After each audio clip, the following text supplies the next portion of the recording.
독일에는 그 형제 칼, 이렇게 유명한 칼이 있고, 또 이런 날카로운 칼이나 어떤 도구, 철 연장들은, 그것이 아주 강도가 있고 좋은지 안 좋은지는, 그것을 때려보면, 소리로, 기본적으로 알 수가 있습니다. 그게 불순물이 많이 섞여 있고, 강도가 약한 것들은 때리면 둔탁한 소리가 나고 맑은 소리가 안 납니다. 그러나 아주 맑고 경쾌한 소리가 나는 것은 잘 다듬으면 아주 예리한 검이 될 수 있고 아주 강하다는 것을 볼 수가 있습니다.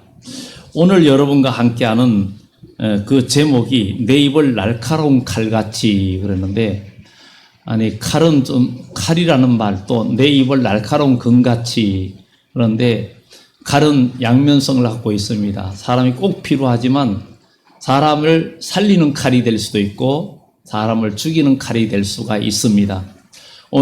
오늘날에 사회적으로 흉기를 가지고 그냥 묻지마 여러 가지 그 난동을 부리는 여러 가지 칼부림을 하는 사람들이 있어가지고 사회적으로 굉장한 불안을 야기하는 이런 상황 속에 있다 보니까 정부에서 좀 저위력 권총을 이제 경찰들에게 다 지급해야 된다 이런 말이 나오고 있습니다.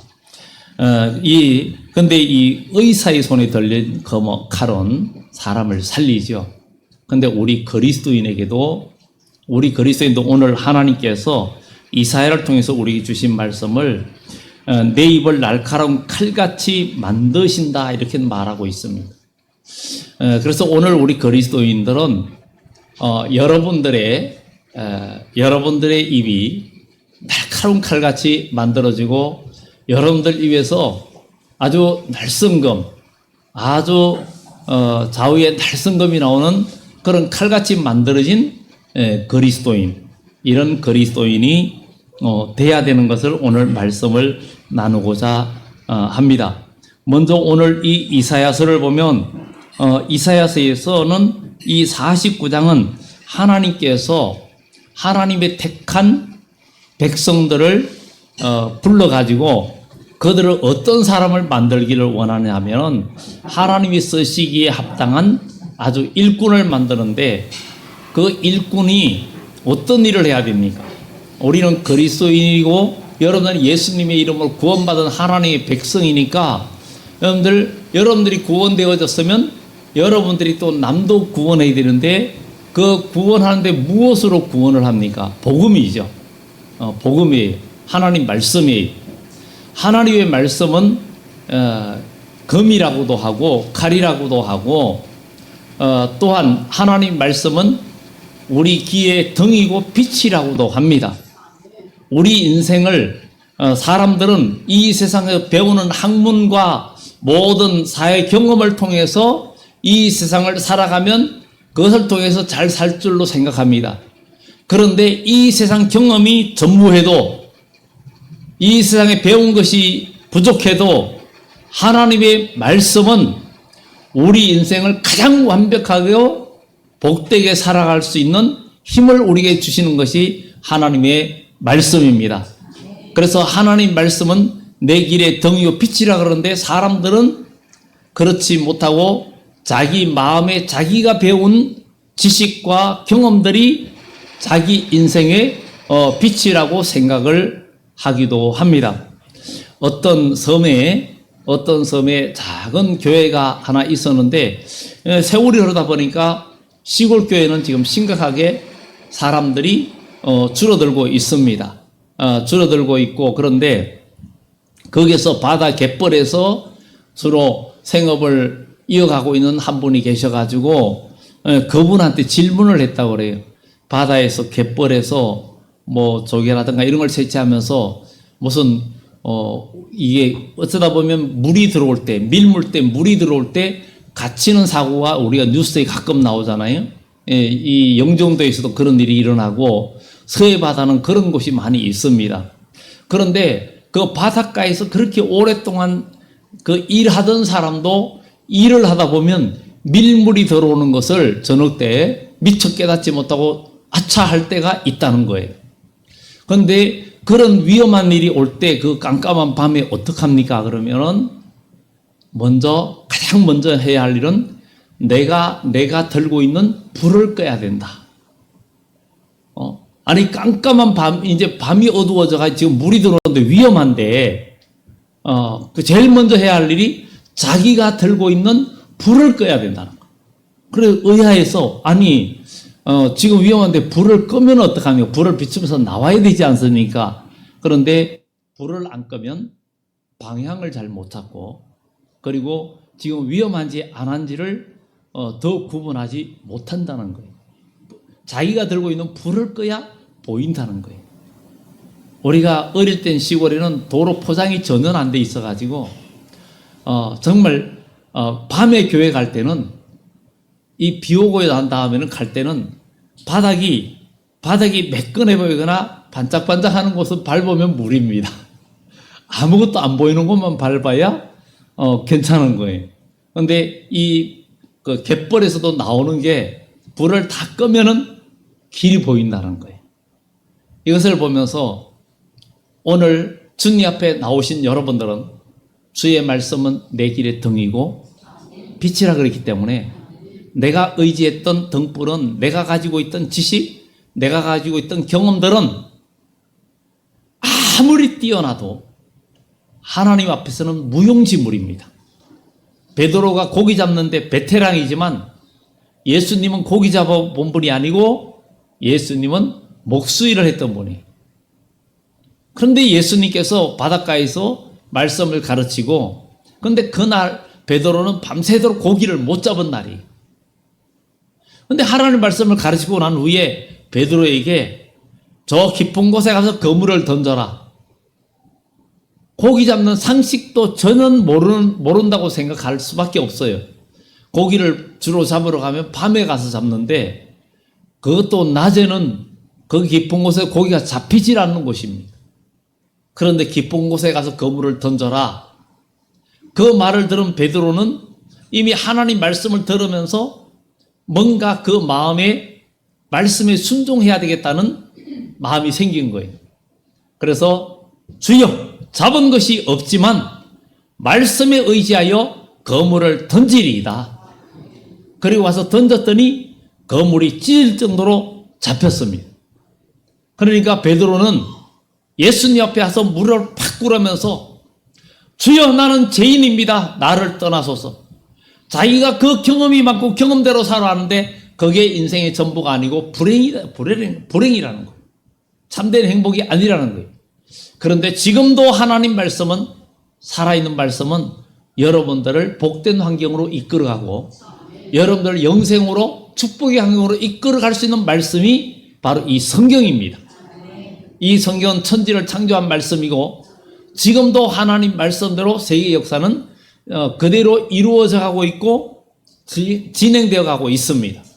그것을 우리가 보면서 오늘 여기에 이사야 49장은 하나님께서 어느 시대를 막론하고 하나님이 일꾼들 세울 때에는 그 일꾼들을 세워서 그의 입을 날카롭게 만들고 칼같이 만든다.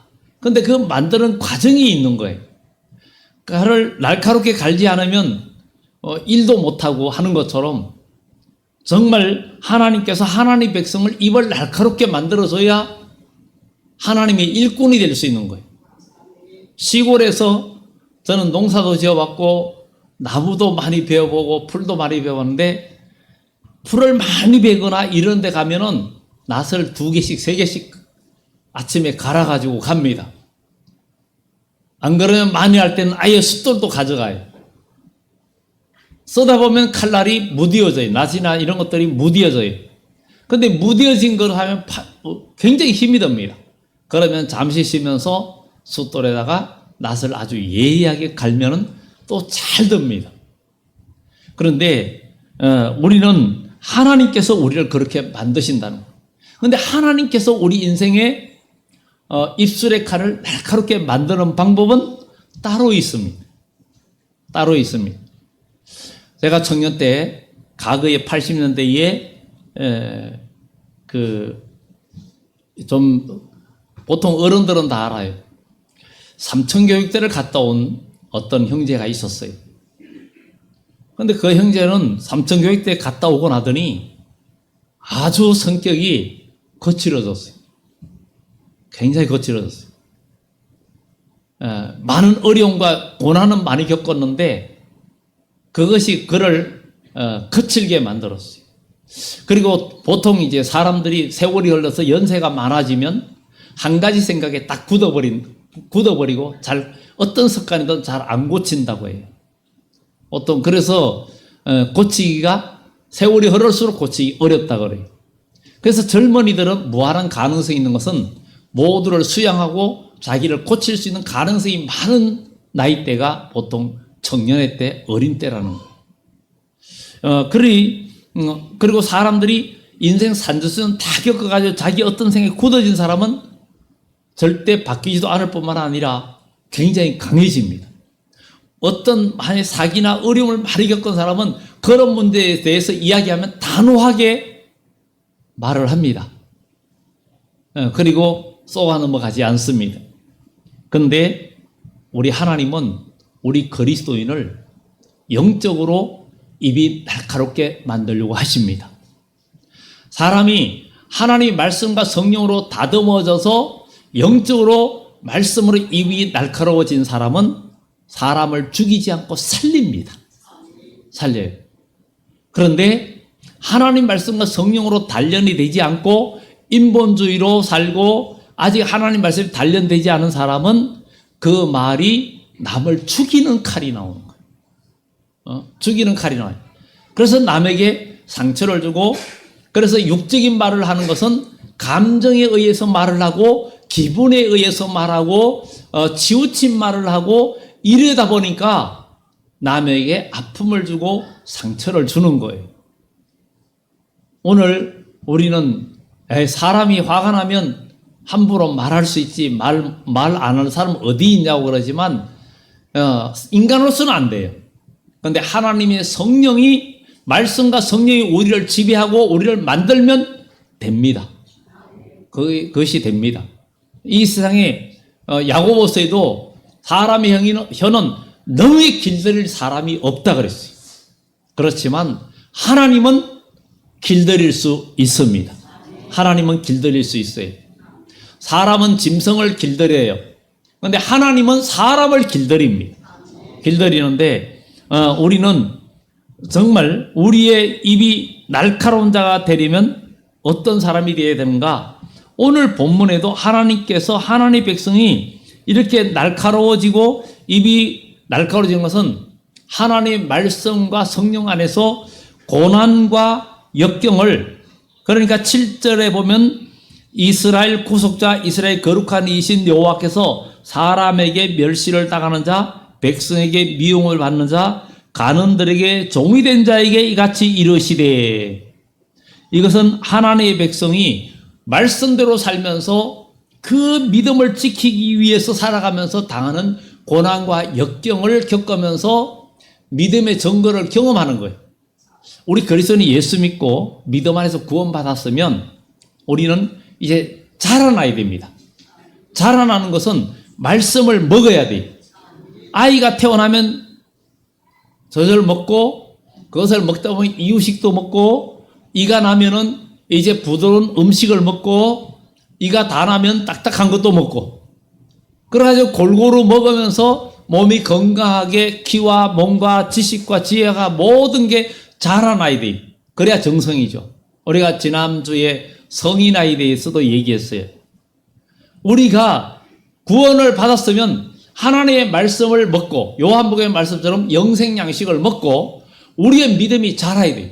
그럼 믿음이 어떻게 자랍니까? 믿음이 자라는 방법, 성경만 읽고 있으면 됩니까? 아니면 기도만 하고 있으면 됩니까? 아니면 봉사만 하고 있으면 됩니까? 아닙니다. 이 박자가 다 맞아야 됩니다.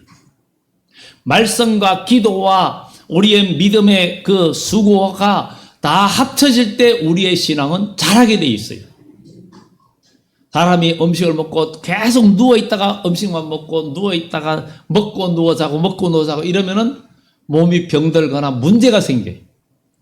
사람은 먹으면 움직이고 활동을 하고 그럴 때 몸과 모든 신체가 바르게 되는 거죠. 그런 것처럼 하나님의 말씀도 우리가 믿고 하나님 말씀을 영생 양식을 먹으라 그러는데 썩을 양식을 먹지 말고 영생 양식을 먹으라는데 그것을 먹고 힘을 내서 주의 일 하면서 고난과 역경이 있을 때 그것을 그 말씀을 지키려고 하다 보니까 어려움도 당하고 핍박도 당하고 어려움들이 있어요. 그러면 그것을 하나하나 겪으면서 뭐가 생기냐? 그런 어려움 속에 하나님께서 말씀대로 역사하는 것을 경험하게 됩니다. 경험을 하게 되면 오늘 여기 계신 분들도 간증거리가 있는 분들이 많이 있어요. 언젠가 주일 오후에 간증이 있는 분들 좀 신청하세요 하니까 별로 신청을 하지 않았어요. 이제 다음에 또 언젠가 기회를 또 드릴 터인데 드리면 아주 옛날 간증만 아니라 간증도 또 하다 보면 자랑이 될 수도 있는데 그런데 이 간증을 시간을 정해주면은 간증거리를 가급뿐만 아니라 현재 거 또 현재 거 이런 것들을 간증한다는 것은 뭔가 하나님 말씀에 체험을 했기 때문에 간증거리가 생기는 거예요. 그러면 우리가 신앙생활하면서 고난과 역경 속에서 하나님의 말씀이 나와 함께하면서 나를 지켜주시고 인도해 주시고 그런 경험을 했을 때 우리는 믿음이 자라고 믿음의 담력이 생기니까 또 그것이 믿음의 체험이 된 거예요. 그래서 기독교는 체험의 종교라 그랬어요. 하나님 말씀은 살아있기 때문에 분명히 하나님 말씀의 체험이 여러분들에게 있어야 됩니다. 그것이 없다면 우리가 아직도 믿음에 문제가 있는 거예요. 그래서 그런 체험을 하면은 무슨 일이 있을 때 여러분들이 하나님의 그 말씀을 바로 말할 수가 있고 강하게 말할 수가 있습니다. 사람은 자기가 경험한 것에 대해서는 분명하게 말을 할 수가 있어요.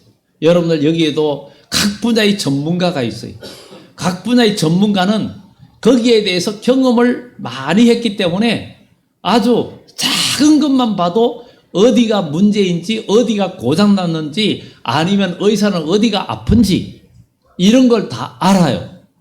농사꾼은 혹시 그 잎의 색깔만 봐도 거름이 부족한지 아니면은 거름이 많은지 아니면 병충해가 있는지 이런 것을 쉽게 보고 판단해서 그 농산물을 아주 좋은 수확을 거두기 위해서 합니다.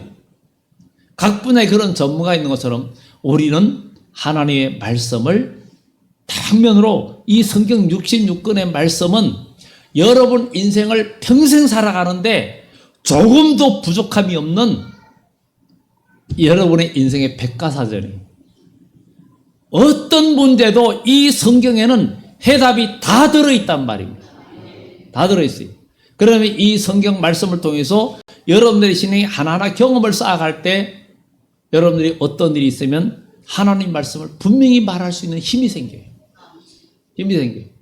각 전문 분야에는 그 사람이 거기에 대해서 물으면 분명하게 말을 합니다. 그리고 주의사항 이렇게 하면 안 된다, 저렇게 하면 안 된다 하는 것을 분명하게 말해 줍니다. 우리 그리스도인도 그렇습니다. 하나님 말씀을 믿고 순종해서 말씀을 지키고 믿음의 경험, 믿음의 증거들을 계속 가지게 되면 여러분들의 입술이 믿음의 말로 날카로워집니다. 믿음의 말로 날카로워지면 그 믿음의 말로 날카로워진 것이 어둠을 물리치고 마귀를 물리치는 힘이 생기고 역사가 일어납니다. 그래서 성경에 보면 사무엘이 하나님 말씀대로 사니까 하나님께서 사무엘에 말한 것이 다 이루어지고 사무엘에 말한 것들이 다 그대로 되는 거예요. 그것은 왜 그렇습니까? 그가 하나님 말씀 믿음으로 사니까 그래요. 오늘도 여러분들의 입술의 금이 어떤 칼인지 그냥 남을 죽이고 감정적인 말을 하는 순수한 망나니 칼인지 아니면 영혼을 살리고 사람을 치료하는 좌우의 날성건 가진 예수님처럼 믿음의 말을 하는 사람인지 우리가 이 시간 점검해 보면서 내가 내 입술의 모든 말과 모든 것이 주께 연락되고 내 입의 말이 사람을 살리는 말이 되기 위해서 우리는 어떻게 해야 되는지를 이 시간 생각해 보면서 우리의 입술이 어떤 입술이 되어야 되는가를 우리가 생각을 해봐야 됩니다. 오늘 이 이사야 49장에서는 섬들아 내게 들으라, 먼 곳 백성들아 귀를 기울이라. 여호와께서 태에서부터 나를 부르셨고 내 어미의 복중에서부터 내 이름을 기억하셨으며. 하나님은 처음 천지를 창조할 때 오늘 여기 계신 여러분들이 오늘 태어날 것도 아신 분입니다. 우리 하나님께서 역사를 이어가다가 세동석에 저런 사람도 태어났네? 절대 하나님은 그게 아니고 우리 하나님은 오늘 여러분들이 태어날 것을 이미 창조 때도 알고 계셨다는 거예요. 에이, 그런 일이 아닙니다. 우리 하나님은 온 세계 80억이 무슨 생각하는 것도 다 알고 계시고 우리 하나님은 역사의 주관자십니다. 우리는 오늘 오후에는 성령에 관해서 하는데 하나님의 은혜가 일반적인 은혜와 특별한 은혜, 불신자에게 주는 은혜, 믿음의 사람에게 주는 은혜, 그 성령의 역사가 또 다른 것을, 그런 것들도 오늘 오후에 짚을 거예요. 그러면 하나님의 역사는 이렇게 말씀과 성령으로 지금 역사하는데 우리가 예수 믿으면서 사람도 크면서 말이 더욱더 정제되고 사람이 배우면 배울수록 입술의 언어가 고상해지고 예의와 모든 절도가 있어집니다. 근데 이런 것들은 왜 그럽니까? 배우면서 자기 감정을 다스릴 줄 알고 이렇게 어떻게 자기를 제어할 줄 아는 그런 사람들이 능력 있는 자고 힘 있는 사람들입니다. 그런데 하나님의 말씀과 성령 안에서 이 육신의 생각과 모든 행동과 모든 것을 절제하고 제어할 수 있는 사람은 그야말로 하나님 세상에서 이런 사람들은 초능력자입니다. 하나님이 주시는 초능력자예요. 그래서 무엇이든지 내 이름으로 구하면 내가 시행하겠다는 그 주님의 말씀을 이루는 사람들. 그냥 내가 말할 때 주님께 들어주시고 여러분들이 구할 때 들어주시는 그런 사람들은 입이 칼같이 다듬어진 사람들이에요. 그래서 우리는 하나님 말씀 안에서 다듬어지는 사람. 그래서 내 입을 날카로운 칼같이 만드시고 근데 여기에 전에 개역 한글판에는 나를 갈고 닦은 이 화살로 만드사 그러는데 나를 마강한 살로 만드사 아주 예리하고 아주 강한 그 칼을 만들었다 이렇게 말합니다. 아주 예리한 칼을 만들었다.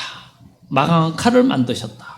그리고 그의 손그늘에 숨기시며 나를 갈고 닦은 화살로 만드사 그의 화살통에 감추시고 이 말의 궁극적인 의미를 먼저 말씀드립니다. 이 이사야서의 이 이야기는 1차적으로는 첫 번째 예수님의 제자들을 예수님께서 3년 동안 훈련시키면서 다듬고 훈련시켜가지고 성령을 부어주면서 그들이 나가서 복음을 전하는 큰 복음을 전할 때 이 사도들이 복음을 전할 때 기적과 이사가 일어나는 거예요. 일어나는 거예요. 그리고 또 베드로가 안나니아 삽비라를 잘못된 안나니아 삽비라 사도행전 5장에 하나님 말씀 네가 어떻게 사탄이 가득하여 사람을 속이는 게 아니라 하나님의 성령을 속인다고 책망할 때 안나니아 삽비라가 다 죽어버렸어요. 육신이 죽어버렸어요. 그 입에 그러니까 하나님이 심판하신 거예요. 그러니까 베드로가 하는 말에 그 입이 뭐예요? 금이에요, 금. 그러면 이런 일이 앞으로 어떻게 일어날 것인가를 오늘 성경을 통해서 하나님의 역사는 너무나 크게 역사하는 것을 우리가 보면서 하나님의 말씀의 능력이 얼마나 큰지 그리고 우리가 하나님 말씀을 대언하는 입이 돼야 된다는 것. 마귀를 대변하는 입이 돼서는 안 되고 하나님을 대변하는 입술이 되어서 영혼을 살리고 사람을 살리는 입이 되어야 되지 내 감정과 내 체면과 내 자존심에 의해서 말을 하는 사람이 되면 남을 죽이게 되고 상처만 주고 그리고 내 욕심과 내 위조 우리는 하나님 안에서 나를 온전히 맡겨야 되는데 그렇지 못하니까 내 입은 계속 삐뚤어진 말을 하게 됩니다. 삐뚤어질 수밖에 없어요. 하나님 말씀대로 내가 살면 바른 진리의 검이 나가지만 말씀대로 못 살면 내 입이 바른 말이 나갈 수가 없습니다. 그러니 우리는 하나님 말씀대로 사는 것이 굉장히 중요하다는 것인데 오늘 이 본문의 말씀은 특히 주님의 재림의 때 있을 사건을 더 중점적으로 거기에 포커스를 맞추고 있습니다. 무슨 말인가 하면 우리는 요한계시록에 우리 하나님께서 마지막 때 요한 7장에 보면 14만 4천인을 인을 친다 그랬어요. 인을 치는데 그것이 그들이 마지막 때에 온 세계 민족을 깨우치는 믿음의 종들을 의미하고 있습니다. 그들은 14장에서 보면 어린 양 예수님과 함께 된 천열매라고 말을 하고 그 입에 거짓말이 없고 흠이 없다 그랬어요. 그러니까 말하는데 거짓말도 없고 말씀과 일치가 된다는 거예요. 흠이 없다는 거예요. 그러니까 예수님의 말씀은 누가 아무도 터집을 잡을 수가 없었어요. 그런 것처럼 믿음의 사람이 정말 우리 주님이 올 때 헝가티가 없도록 우리가 신부단장이 돼야 된다. 그런 얘기를 하는 것처럼 우리는 신앙으로 하나님 말씀과 성령으로 다듬어지는 신앙이 되고 훈련되어지는 신앙이 돼야 됩니다. 그래서 이 다듬어지고 훈련되어지면 그러면서 하나님 말씀 안에 성령이 나를 지배하면 나의 혈기는 죽어지고 나의 자존심과 모든 것들은 죽어지고 나의 혈기도 죽어지고 온유한 자가 될 수 있는 거예요. 그래서 온유는 착한 사람이 온유한 게 아니라 길들여진 마음이라 그랬어요. 길들여진 마음은 무엇으로? 하나님의 말씀과 성령으로 길들여진 마음이라는 거예요. 베드로도 처음에는 온유하지 않았어요. 예수님이 잡힐 때에 칼을 뽑아가지고 휘둘러가지고 말고의 길을 잘라버린 사람이 다혈질이에요. 절대 온유한 사람이 아니고 아주 혈기가 있고 그런 사람이었어. 그런데 그 사람이 어떻게 됐어요? 하나님의 성령을 받고 믿음으로 나가는 성령의 사람이 되니까 나중에 그가 복음을 전하다가 죽을 때 순교할 때 그가 그를 죽이려고 하니까 못 박아 죽이려고 하니까 예수님이 십자가에 바로 죽었는데 내가 어떻게 그렇게 죽을 수 있냐? 차라리 나를 죽이려면 거꾸로 못 박아라. 그래서 베드로는 거꾸로 십자가에 못 박혀 죽었어요. 순순히 복음을 위해서. 이게 진짜 온유한 사람이에요. 하나님 말씀에 절대 복종하고 순종하는 사람이 온유한 사람이라는 거예요. 오늘 그런데 이 이사야의 말씀은 하나님께서 마지막 때에 우리는 첫 번째 오순절 성령행사는 성령이 임재하니까 너희가 권능을 받고 정인이 되라 그러면서 은사들을 부어줬어요. 성령 은사들을 부어줬어. 고린도서 12장의 말씀처럼 은사들을 부어줬어. 여러분들 믿음의 은사들을 받은 분들이 여기도 있습니다. 있어요. 그러면 이 은사를 부어주는데 그것은 우리가 믿음으로 복음을 전하고 잘하라고 우리에게 성령을 부어주시는 거예요.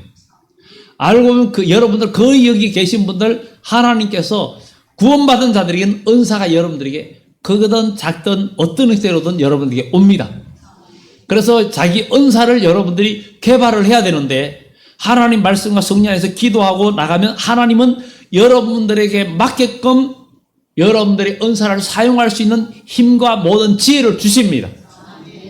그 일에는 언제든지 육체적인 어려움과 인간적으로 생각할 땐 귀찮음과 괴로운 일이 따라올 수도 있어요. 그런데 거기에서 그것을 개의치 말고 하나님의 말씀 십자가를 바라보고 따라가면 마태복음 16장 말씀처럼 누구든지 나를 따라오려면 자기 십자가를 지고 따라오려 했으니까 십자가를 지고 따라가면 우리의 믿음은 자라고 우리의 입술은 능력의 입이 됩니다. 하나님의 말씀대로 살면 네가 하는 말이 다 그대로 열매가 된다는 거예요. 이게 우리의 입술이 살아있는 입이 되고 우리 하나님께서 여러분들의 입을 날카롭게 만드는 것이 되고 그 말에는 역사가 일어나는 거예요. 고침이 있고 회복이 있고 그런 일들이 일어나는 거예요. 그런데 마지막 때에 하나님께서 특히 마지막 때 온 세계 민족을 깨우칠 종들은 예수님의 형상을 이룬 자들로 역사한다는 거예요. 그러니까 그들을 이렇게 만들면서 감춰뒀다가 3절에 내게 이르시되 너는 나의 종이요 내 영광을 내 속에 나타낼 이스라엘이라 하셨느니라. 그러나 나는 말하기를 내가 헛되이 수고하였으며 무익히 공연히 내 힘을 다하였다 하였도다. 참으로 나에 대한 판단이 여호와께 있고 나의 보응이 나의 하나님께 있느니라. 여기는 정말 우리 하나님께서 하나님의 사람으로 완전히 쓰기 위해서는 그냥은 안 됩니다. 하나님이 모세를 쓰기 위해서 광야에서 40년 동안 훈련시키고 나니까 그의 입술이 하나님 말씀을 대언하는 입이 되었어요. 하나님은 꼭 믿음의 사람들을 훈련을 시키고 고난과 역경을 통해서 만듭니다. 다윗도 젊을 때 10대에 부름받아가지고 골리앗도 무너뜨리고 일약 스타가 되었어요. 이스라엘 나라의 대스타가 되었습니다. 그야말로 그의 인기는 사울 왕을 능가해서 사울은 천천히요 다윗은 만만히로다. 이러니 사울 왕이 열 안 받게 생겼어요. 뚜껑이 확 열린 거예요. 그래가지고 사울은 다윗을 죽이려고 한 거예요. 만약에 다윗이 성령으로 충만한 사람 같으면 사울이 성령이 충만한 사람 같으면 그런 말을 들으면 다윗을 세워줬을 거예요. 세워줬을 거예요.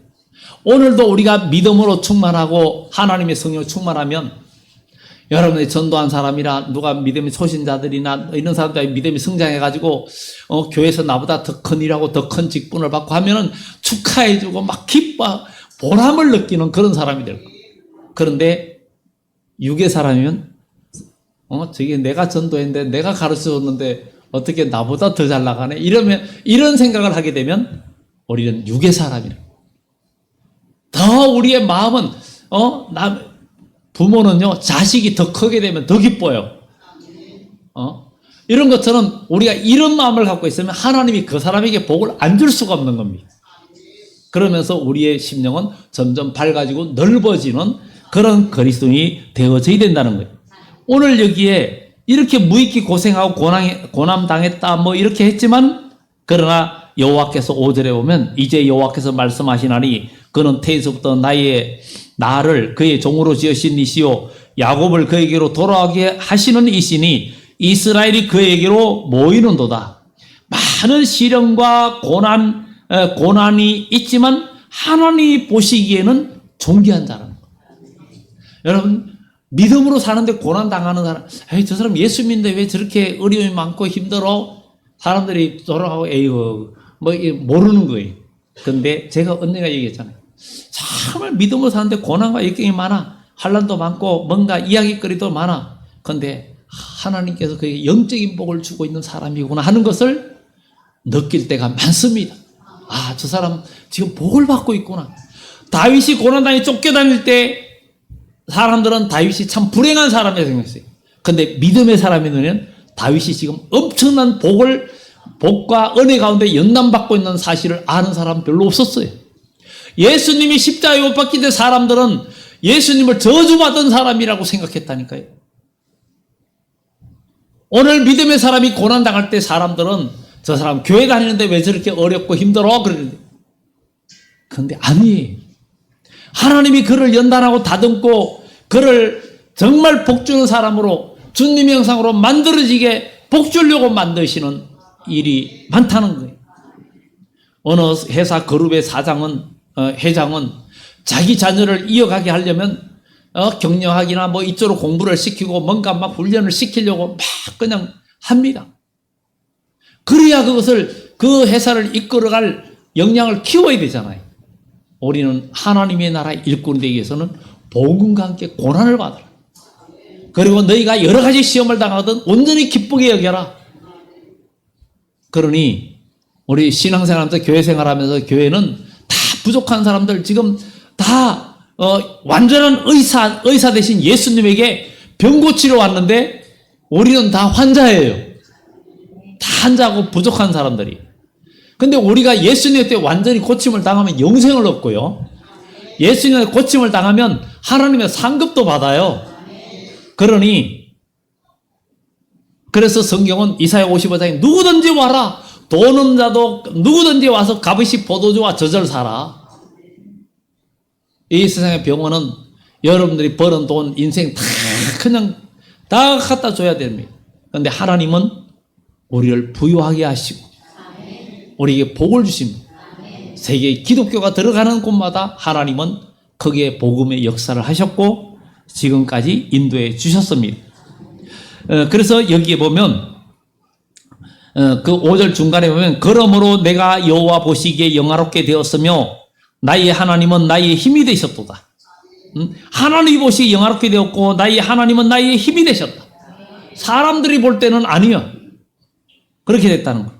그가 이르시되 내가 나의 종이 되어 야곱 지파들을 일으키며 이스라엘 중에 보존된 자를 돌아오게 할 것. 이스라엘 중에 보존된 자를 돌아오게 할 것은 이야기는 하나님의 택한 백성, 구원받을 백성들을 돌아오게 하는 물론 은혜 시대의 복음의 역사뿐만 아니라 더 궁극적으로는 더 포인트를 맞추는 것은 종말에 우리 주님이 다시 오실 때 온 세계에 기독교가 이미 다 예수님을 모르는 민족이 거의 없어요. 그런데 지금 기독교가 이제 복음이 점점 줄어들고 있어요. 이런 상황 속에서 하나님은 세상에 큰 환난과 기근과 여러 가지 전쟁과 위험들이 있어 온 세계가 큰 두려움에 빠지게 해서 민족들이 큰 환난으로 인하여 닥친 일을 인하여 민족들이 얼굴이 하얘지고 기절하리니 그랬어요. 그때의 인자가 구름을 타고 오는 것을 너희가 보리라. 하나님은 그 환난의 때에 하나님의 택한 백성들을 준비시키고 다듬어서 오늘 여기에 갈고 닦은 화살로 만들어서 그 심판 환난 날에 택한 백성들을 온 세계 민족을 다시 깨우쳐서 돌아오게 하는 이 너전비의 역사. 이런 비는 겟셈이라면 너전비는 말콧이라고 헬라로 말하는데 그 너전비의 성령의 역사로 모든 것을 구원하는 역사가 있다는 것을 성경은 우리들에게 말해주고 있습니다. 그래서 하나님은 나의 힘이 되셨다. 그가 이르시되 내가 나의 종이 되어 야곱 지파들을 일으키며 이스라엘 중에 보존된 자를 돌아오게 할 것은 매우 쉬운 일이라. 내가 또 너를 이방의 빛으로 삼아 나의 구원을 베풀어서 땅끝까지 이르게 하리라. 하나님의 말씀의 능력으로 모두를 구원하는 일을 하겠다는 거예요. 그래서 너를 이방의 빛으로 삼아 나의 구원을 베풀어서 너를 이방의 빛으로 삼아. 예수님은 우리들에게 너희는 세상의 빛이니 너희는 세상의 빛이니 그랬어요. 그런 빛이 되라는 거예요. 빛이 되라는 거예요. 우리는 빛을 내라는 거예요. 그래서 빛을 내서 하나님의 능력의 사람이 되라는 것입니다. 그래서 이사야 11장 4절 3절 4절에 보면 우리 주님에 대한 예언을 합니다. 이사야에게. 예수님이 오시기 약 600~700년 그 사이에 활동했던 선지자였는데 그 말하기를 그분에 대해서 그는 눈에 보이는 대로 판단하지 아니하며 귀에 들리는 대로 판단하지 아니하고 감정으로 하지 않는다는 것. 우리 그리스도인은 감정에 붙들리지 않는다는 거예요. 진짜 믿음의 사람은 감정에 안 붙들립니다. 누가 뭐라고 나를 화나게 하고 막 결기나게 할 때도 그냥 순간 막 그냥 속에서 폭발하는 그런 것들이 다 죽어진다. 그래 죽어지면 온유한 자가 되는 거예요. 근데 우리는 막 서로 충돌하고 생기면 갑자기 혈기가 나오고 거친 소리가 나오고 인간의 육적인 말이 막 나오죠. 그러면 그게 뭐야? 아직도 하나님 말씀과 성령에 내가 안 죽어지고 다듬어지지 않았다는 거예요. 온유하지 않다는 거예요. 하나님 말씀과 성령 안에서 온유해지는 역사가 있기를 예수 이름으로 축원합니다. 그래서 여기 하나님께서는 이렇게 다듬어가지고 고난과 시련 끝에서 정말 지렁이 같은 야곱처럼 만들어가지고 그리고는 그를 새 타작기계로 삼는데 초인간적인 하나님의 능력을 행하시는데 그의 입술이 날카로운 입이 된다는 것입니다.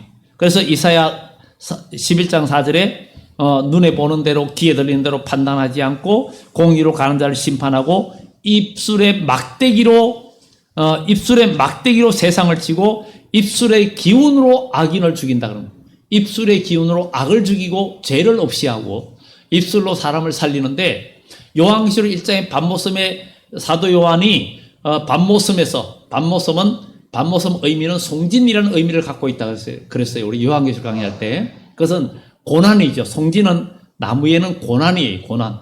그런데 바로 예수의 한란과 고난에 동참하던 그에게 하나님의 음성이 성령의 감동이 들렸고 그리고 계시를 보게 되는데 금촛대가 보였고 거기에 인자 같으니 예수님이 거기에 거니시는데 모습이 아주 거기 묘사되고 있습니다.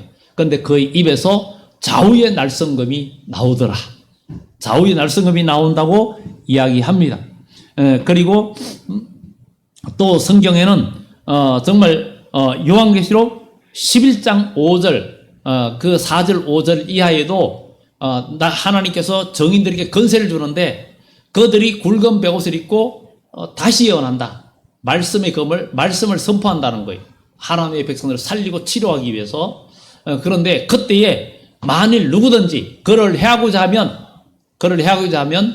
그 입에서 불이나 그들을 소멸할 것이고 만일 누구든지 그를 대적하면 이와 같이 죽임을 당하리라. 그런데 그 입에서 말하는 대로 재앙이 일어나는데 그 다음 절에 보면 그들이 말씀을 전가할 동안에 하늘을 닫아 비 오지 못하게 하고 아무 때든지 원하는 대로 재앙으로 땅을 친다. 이 건세가 어떤 건세입니까? 말씀의 건세라는 거죠. 바로 입술에 하나님의 말씀의 금이 있는 사람이라는 거예요. 사도행전 5장에 베드로의 입에도 하나님의 말씀의 금이 있었기 때문에 안나니아 삽비라가 사탄에 이끌려서 죄를 지니까 심판의 말을 하니까 그냥 죽어버렸어요. 그런 것처럼 하나님은 마지막 때에 우리 주님이 이 세상에 다시 오실 때에 이런 정인들을 일으켜가지고 이런 엄청난 기적을 일으키면서 이를 대적하면 실제로 그때는 사람이 큰 심판으로 죽고 쓰러지는 일들이 일어나는 때가 온다는 거예요. 왜냐하면 세상을 심판해서 인류가 멸망되는 심판날이 오는 때이기 때문에 그렇다는 것입니다. 그래서 오늘 말씀을 이제 7절을 보면서 정리합니다.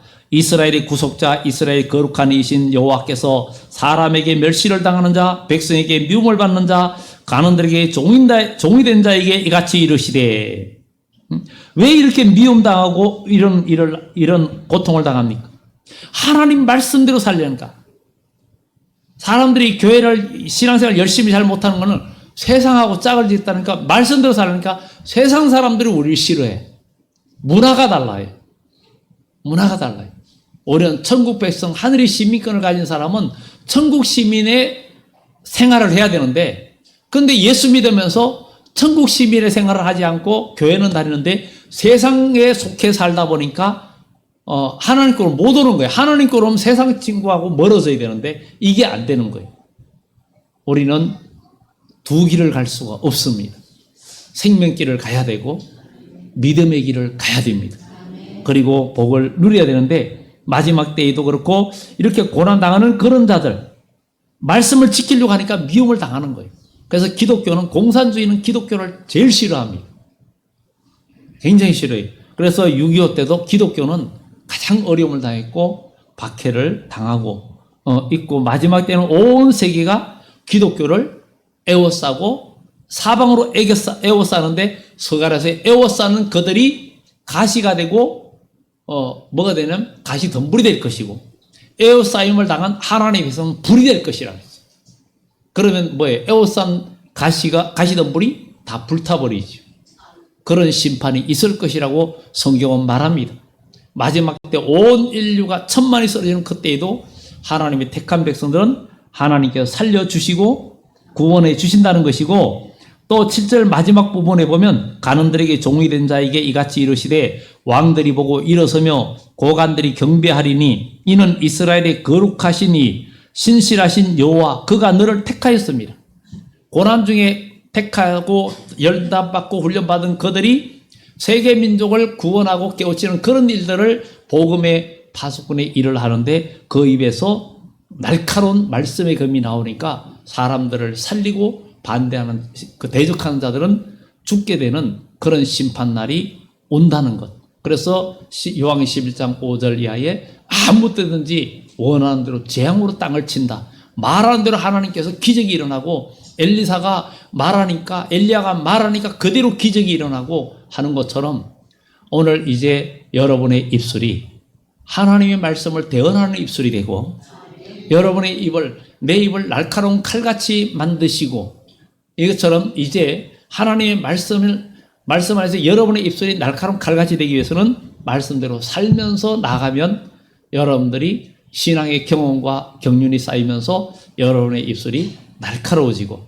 권세 있는 말씀이 되고 말하는 대로 하나님이 역사하는 그런 사람이 되면 마귀를 이길 수가 있지만 그렇지 않으면 하와처럼 무디어지고 아무런 힘이 없는 말이 되어서 마귀한테 그대로 당하는 역사가 있다는 것을 기억하고 모두 승리하기를 예수 이름으로 축원합니다. 기도합니다.